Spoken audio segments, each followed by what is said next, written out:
Have you ever had a subtle sense of melancholy when you entered your own kitchen? It felt like too much, not because anything was wrong. The table was concealed, the countertops were covered, and the chairs resembled bookcases rather than seats. You cleaned yesterday and the day before, but for some reason the mess always comes back. You thought, I'm home, but I don't feel rested. Perhaps you've said to yourself, I'm just not organized anymore. I'm too tired. Perhaps this is a normal part of growing older.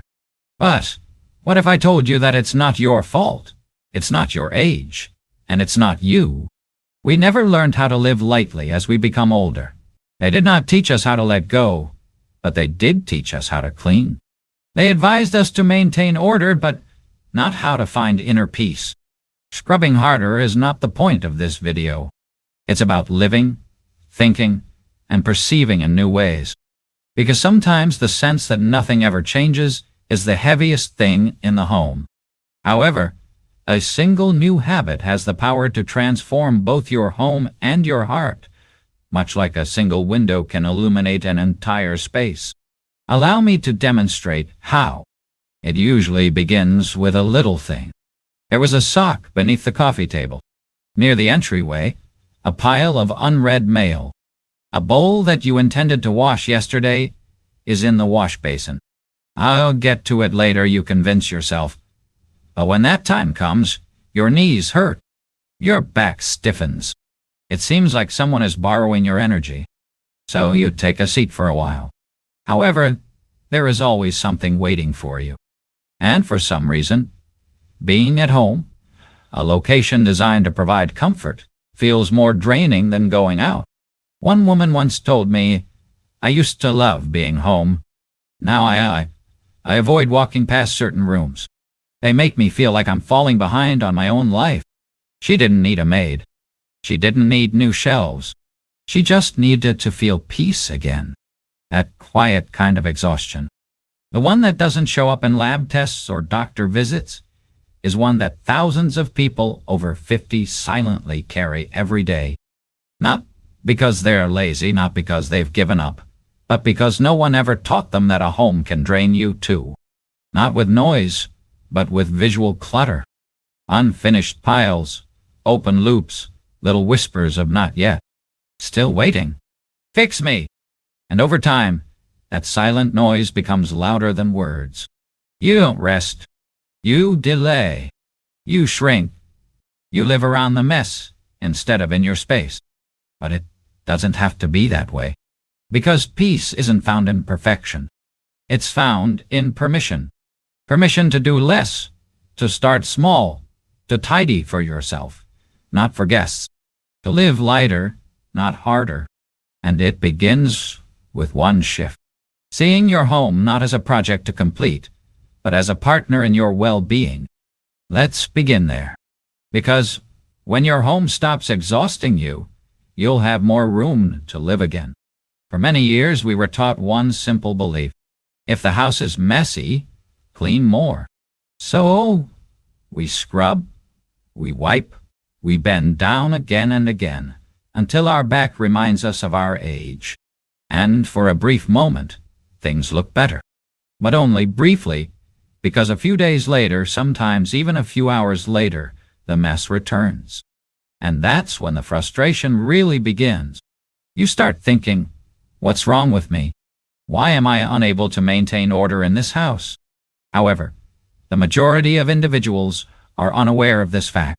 Clutter cannot be resolved by cleaning more. There is no dirt issue with clutter. It's a decision-making issue. You are only transferring items from one location to another when you clean without a strategy. From the counter to a box, you'll sort later. From the chair to the bed, and from the table to the drawer. And, subsequently, seldom occurs. You feel busy every time you clean. However, nothing really changes. You still feel weighed down by the house and exhausted for little long-term gain. And instead of relief, disillusionment is left behind when that energy vanishes into never-ending cleaning. A 70-year-old man once remarked, "I spend all morning cleaning, and by afternoon I'm too tired to enjoy my own living room. A home shouldn't feel like that. You don't battle for your home every day. It's something that ought to help you. It's not that you don't clean enough. It's that you were never taught how to maintain order in your life while cleaning less. People whose homes are constantly peaceful do not spend their days cleaning because of this. They're not more powerful. They're not more stringent. They're just taking baby steps at the appropriate time. And everything starts to change once you realize that. As a perfect home is not the aim. A light-filled house that doesn't wear you out is the aim. And the next concept will assist you in doing just that. It begins with the way your eyes perceive a space before your hands even come into contact with anything. I just cleaned yesterday, so why does it still feel messy? Is a question that may surprise you. Have you ever entered your living room and felt uneasy without knowing why? It has nothing to do with what is present. It has to do with what your brain initially perceives. You see, pattern detection is ingrained in the human mind. When you go into a room, your eyes quickly scan the surroundings and focus on the first few items that don't seem to belong.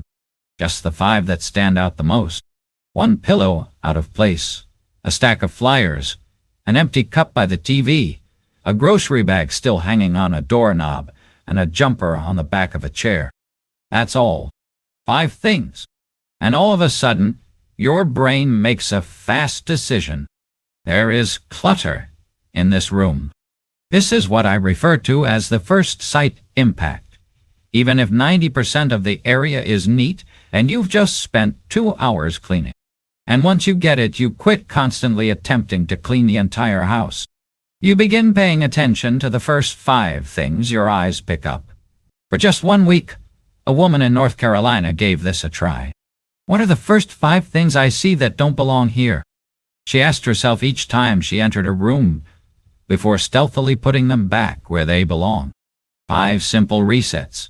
Folding a blanket, stacking magazines, and putting away dishes. She told me for the first time in years, I sat in my living room and felt like it could breathe again. And she didn't clean harder. She simply learned how to see more clearly. You don't need to mop the floor if there's still a jacket slumped on the couch. You don't need to reorganize your shelves if there's unopened mail sitting in the center of the table. Start with what your eyes land on first, because how you see your space directly shapes how you feel in it. And when the first sight says peace, the rest of you begins to believe it. Now imagine if you could keep that peace by never letting those little piles grow too big in the first place. What if you stopped clutter before it ever became clutter? That's exactly what we'll explore next. There's a moment that happens in every home. A moment so small we barely notice it. You walk in, take off your scarf, and instead of hanging it, you toss it on the chair. You tell yourself, I'll put it away later. You bring in the mail, set it on the counter. Later, you pour a glass of water. Leave the cup by the sink. Later. Later becomes tomorrow. Tomorrow becomes next week. And before you realize it, you built a quiet mountain of unfinished things. Not because you're lazy, but because life keeps happening one little delay at a time. And these delays don't just clutter your home. They clutter your mind. Every time you see that cup still sitting there, your brain keeps it open like a browser tab. A mental loop that says, don't forget. Not finished yet. I'll read. You'll get to it. Multiply that by 10, 20, 30 tiny delays, and no wonder you feel overwhelmed. This is why the one-touch rule matters so much. It's not about being perfect. It's about breaking the loop of later. The rule is simple. If you touch it, finish it. You pick up the mail, sort it, right? Then throw away the junk. Put the important ones in one spot. Take off your coat. Hang it up before you sit down. Use a dish. Rinse it or place it in the dishwasher. These tiny acts take 10 seconds, but they save you hours of future frustration. One woman in Oregon said she followed this rule for just 2 weeks. Her home felt cleaner without adding a single cleaning day. Why? Because things stopped becoming messes in the first place. She said it wasn't just about my house. My mind stopped feeling like it had 50 things waiting. And that's the magic. When you finish the task the first time you touch it, you don't just tidy the object. You close the mental loop. You give your future self a break. You build trust with your own habits. You make space in your mind for rest, for joy, for peace. Because clutter isn't always about stuff. Sometimes it's just a buildup of unfinished promises to ourselves. But one small habit done in real time can start to untangle the loop. And once that loop begins to break, you start making space for something far more powerful. Clarity, and clarity, as you'll soon see, is what gives you the strength to finally let go of the things that no longer serve you. Letting go is not about being ruthless. It's not about turning your home into a showroom. It's not about becoming minimalist. It's about making space to breathe again.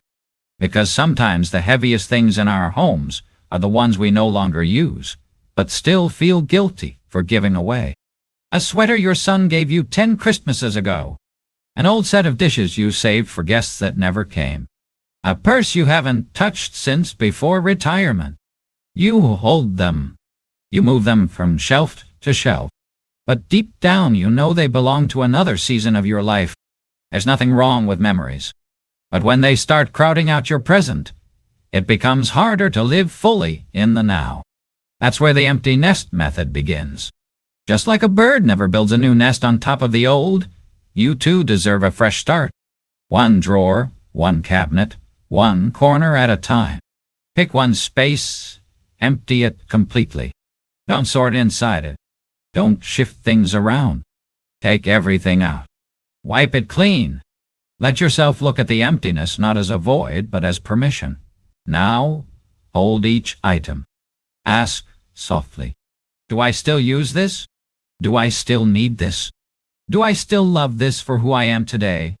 Not who you were 10 years ago. Not who you were when the kids were small. Not who you were when you bought it just in case.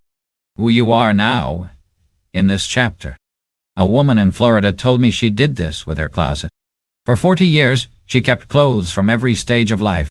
But when she finally emptied everything, she saw not just fabric, but versions of herself she had outgrown. She cried. Then she smiled.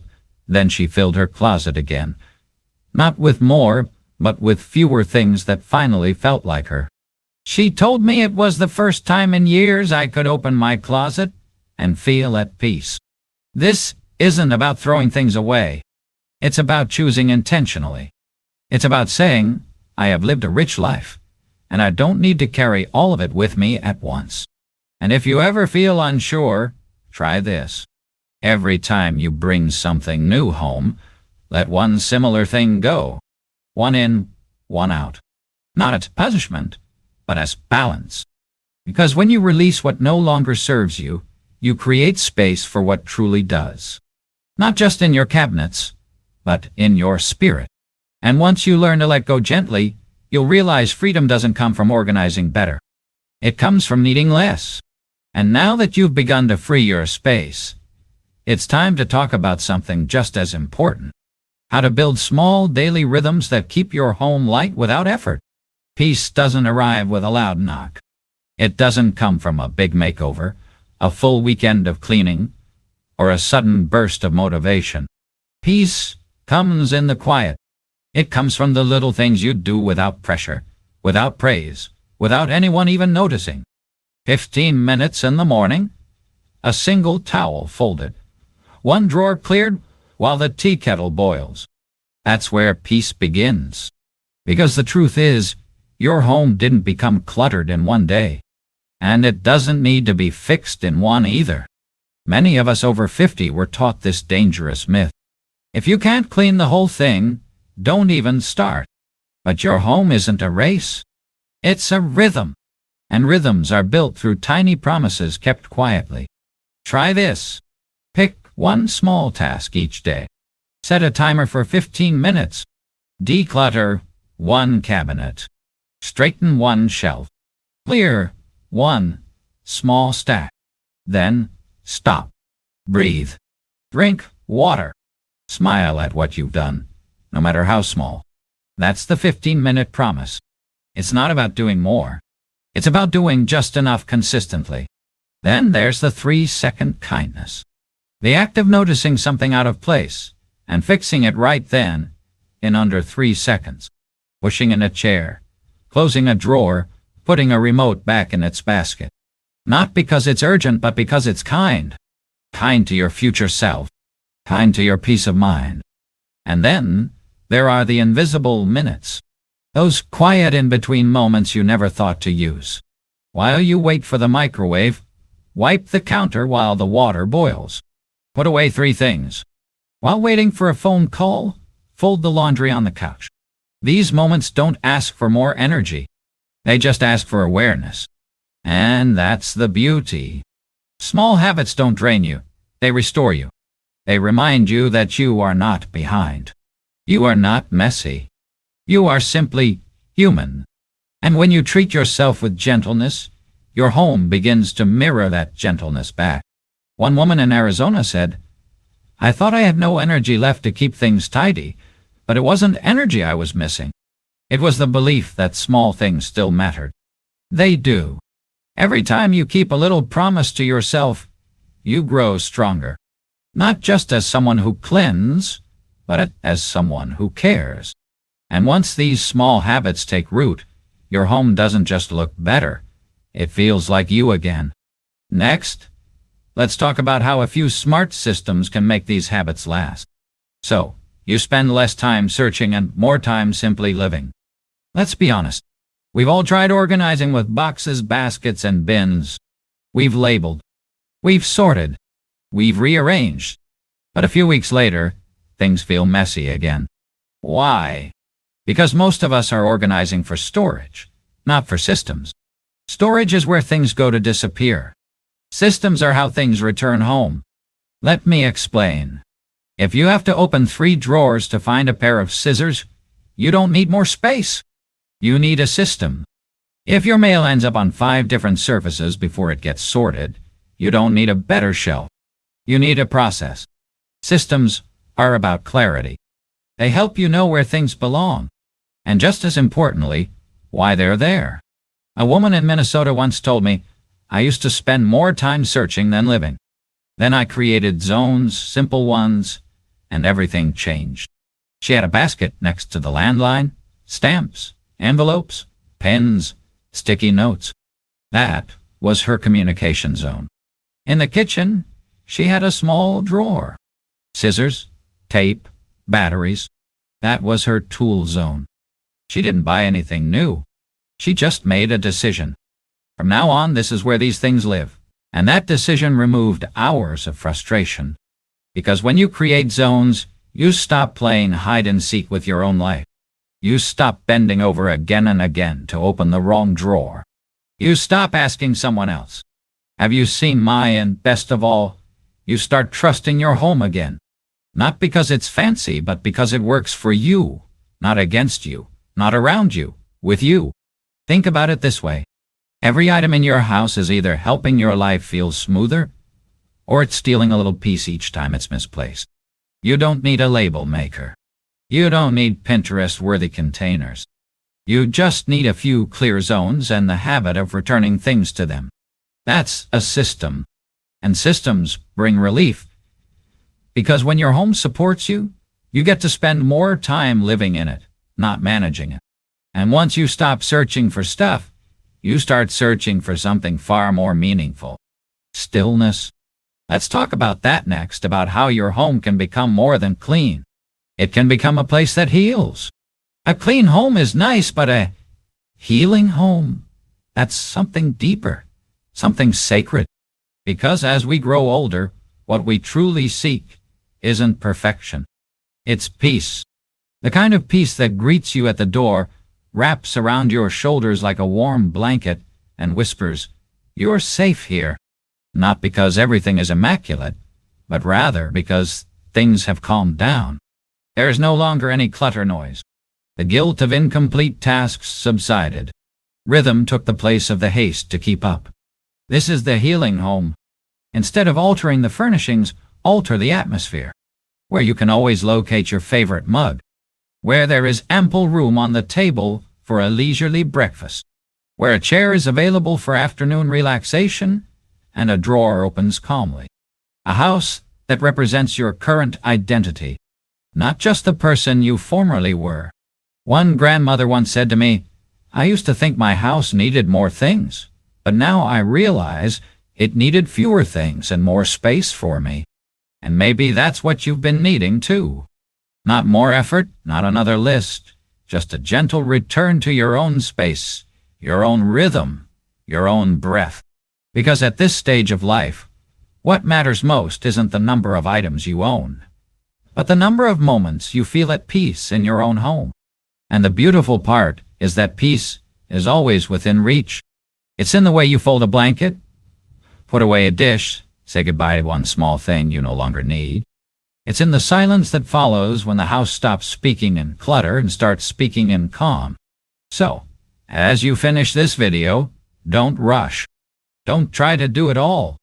Just pick one small habit, one drawer, one chair, one gentle act of care. Start there and repeat. Because you don't need a perfect home.